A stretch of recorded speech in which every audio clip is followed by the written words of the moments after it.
What's going on, everyone? Robert here. Rachel's on vacation, so I'm just going to take it over today. We got a few news stories, and I'm just going to cover a little bit of Suicide Squad today. First up, from the TV side, Supergirl. Rumor has it that Supergirl will be affected by Flashpoint, the event that happened on The Flash. And it also is rumored that this may be the reason and the cause for the 4-episode crossover in December. So definitely looking forward to that. Also taking a look at some movie stuff here. RogueOne. Let's see. There's a new trailer to debut this Thursday during the Olympics. And also there's some other RogueOne news.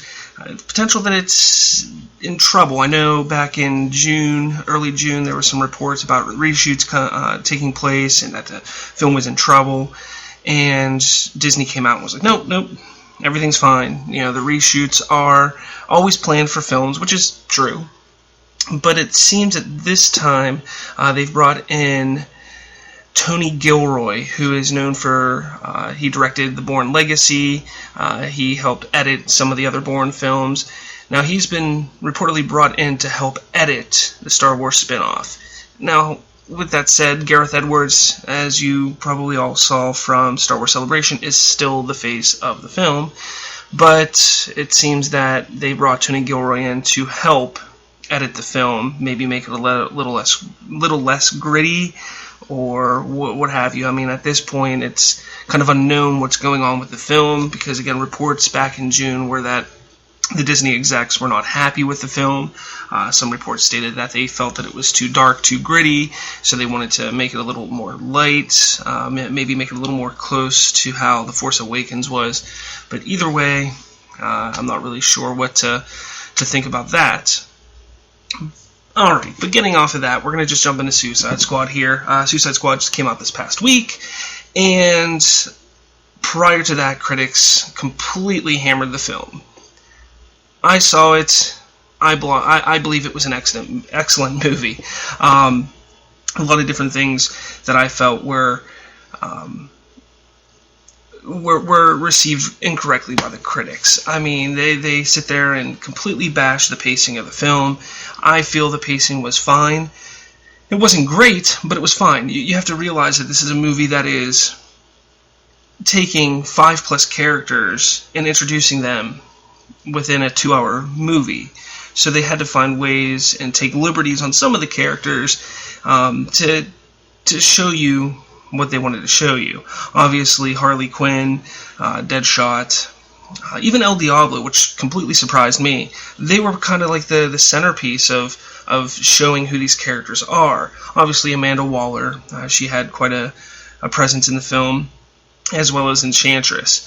Now, I'm going to say now, spoilers, I'm going to do my best to not spoil the film completely for you, but there will be some spoilers in this. Now, Harley Quinn, spectacular. Margot Robbie did an amazing job. To me now, she is Harley Quinn. From the moment she goes Mr. J to the end of the film when she's sitting there drinking out of a teacup, reading a book. I mean, she just completely owned the character, and it's exciting, and I can't wait to see more of her in the Harley Quinn solo film that was announced. Keeping with the Harley side of the story, the Joker, Jared Leto, you have nothing to worry about, people. Jared Leto killed it as the Joker. Now, he does have a very small role in the film, maybe a total of 10 minutes of screen time total, but those 10 minutes leave you wanting more of Jared Leto as the Joker. I'm not going to sit here and compare him to Heath Ledger or even Jack Nicholson for that matter, because you can't. He's a completely different take on the character, and again, his time was so limited that it's almost impossible to compare him to the other two, or even any of the Jokers that have ever been, whether it's animated or live action. It's impossible. But I will say this: it does leave you wanting more of him. And again, hopefully he is in the Harley Quinn's solo film as well, or even the Batman solo film coming up in a couple years. Speaking of Batman, Batman is in the film briefly, a little less than Jared Leto's Joker. There's an amazing scene when Batman confronts Deadshot. Anybody who knows Deadshot lore, knows that he would fight Batman quite often, and there's just an amazing scene where Batman actually captures him, and that's how Deadshot actually gets into Belle Reve, just by Batman capturing him. It's just a great scene, and it's building Batman up as his character and us getting to know him. And I think they've done a really good job in the DCEU with this, because we haven't had a Batman solo film yet, but yet he's one of the biggest members.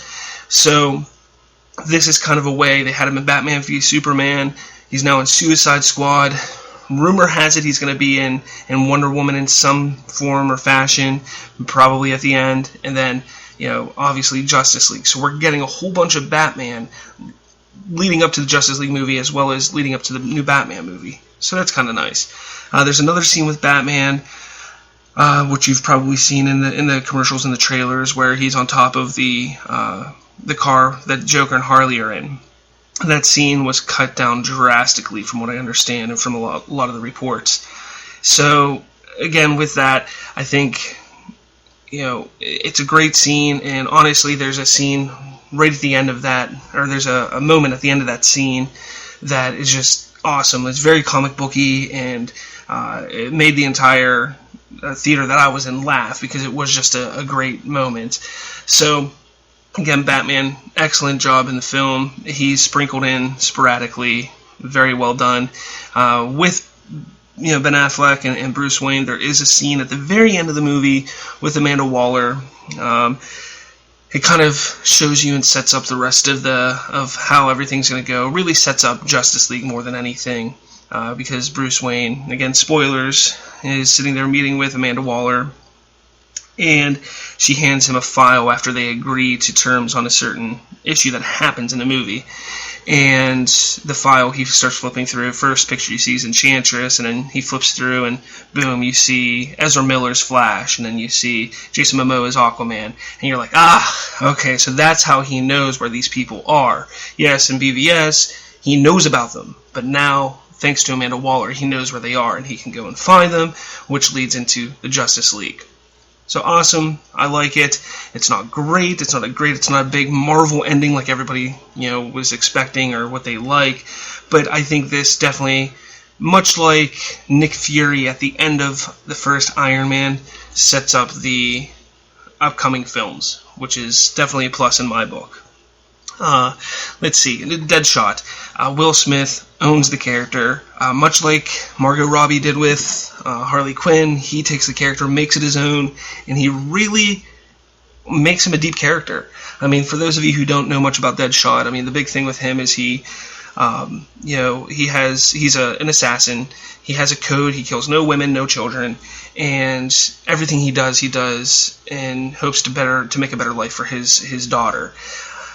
So they definitely play into that whole bit about him and his daughter big time in the film, and it's kind of sweet, and you kind of feel the human side of him, and they build him up as one of the lead characters in the movie. Obviously, I mean, it's Will Smith. My biggest concern with it being Will Smith is that he was going to be Will Smith, that he wasn't going to own the character anymore. You watch a movie with him in it, and I feel, oh, look, it's Will Smith being Will Smith. In this movie, he felt like the character. He did not just feel like Will Smith, which again was a big plus in my book.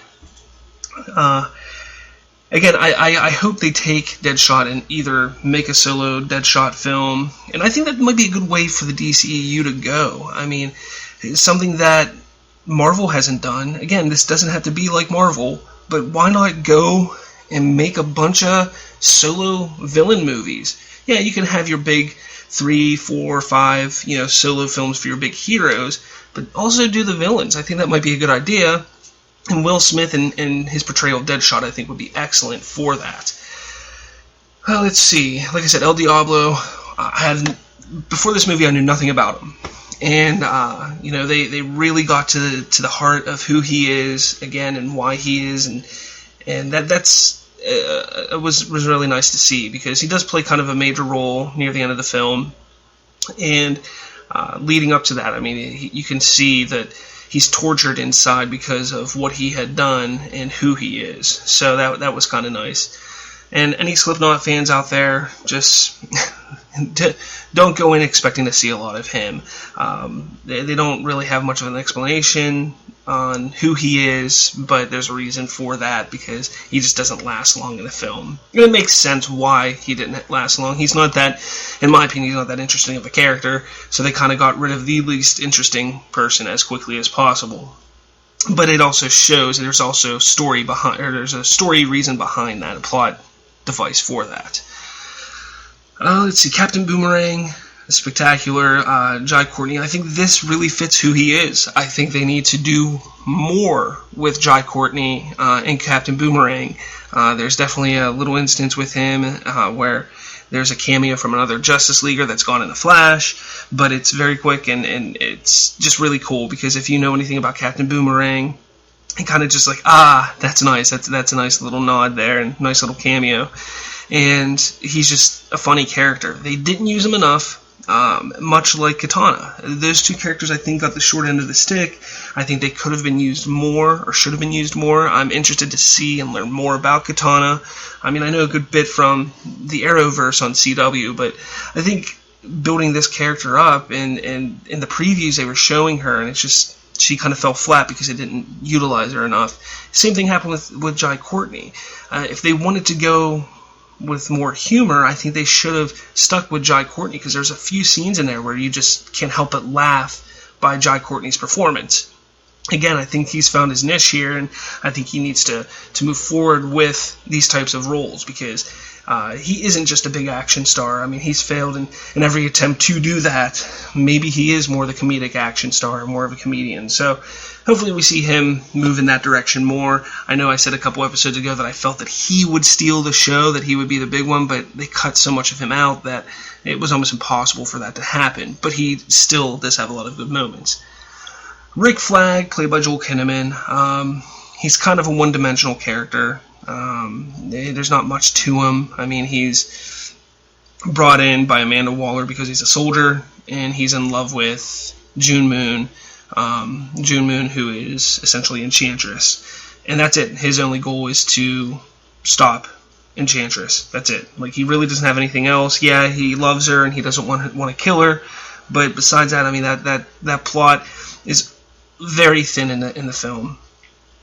So if you're a big Rick Flagg fan, don't go in there hoping to see a big convoluted story with him. Now on Enchantress, again, like I said a little earlier, spoilers, so stop listening here if you don't want to know a decent portion of the film. Enchantress is the villain of the film. They quickly run through how June Moon becomes Enchantress by going into the cave, finding the relic, opening the relic, the spirit coming out, and then possessing her. It was that happened so quick, and I think this is where a lot of people, or critics I should say, complain about the pacing, because the villain's plot isn't completely fleshed out. I mean, Amanda Waller controls Enchantress, who's a witch, by controlling her heart. She found her heart buried somewhere. She takes it. She has control of it in a box. And basically, if Enchantress doesn't do what Amanda Waller wants, she will kill her by stabbing the heart or destroying the heart. So, really, Enchantress's only goal, at first you see, is to capture her heart, regain her heart, so Amanda Waller cannot have control over her. She does this by releasing her brother, who doesn't have a name in the movie, but a lot of people believe that it's the Incubus. And he kind of goes on a little killing rampage before Enchantress controls her and stuff like that, or controls him. And I mean, that's pretty much the plot of the villain, is to get her heart back. She does eventually say that they create a machine or something that will destroy the planet, because they believe that nobody will worship them anymore because they worship machines now, or something weird like that. Again, this movie is not about the villain in who the villain is. It's not about who these characters, or how these characters became who they are. The film is about learning who these characters are. Who are these characters? Because they already live in this universe. So whenever we go see the next Batman film, if Harley and Joker are in there, we don't need a backstory to them. They're just there, and we kind of know who they are. That's the nice thing about it. We don't need to see the backstories for everybody. And I get it, people are so used to the Marvel films that they see the backstory for every villain, every character, what have you. That's what people are used to. You gotta sit back and realize that this is not Marvel, and they're trying to do something different, and I'm okay with that. I was very excited to see Harley Quinn on film, so, you know, I understood they had to take some liberties. Now, they did delve into her backstory quite a bit. For those of you who are aware of the Mad Love storyline from the Batman animated series, or, you know, from the comics, they do delve into that a little bit. They do take some liberties. They do make it where both the Joker and Harley fall in love with each other.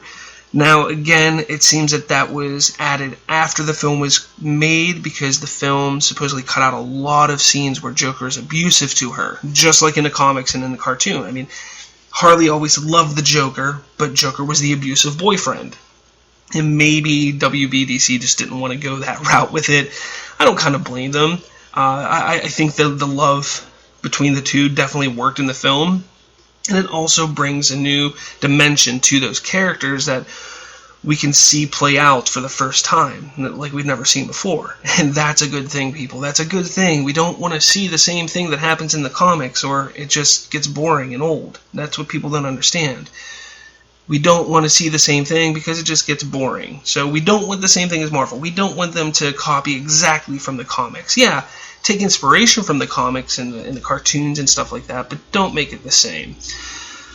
Let's see. I mean, overall, Suicide Squad was definitely a good movie. I would put it probably number 2 on my list this summer for comic book movies.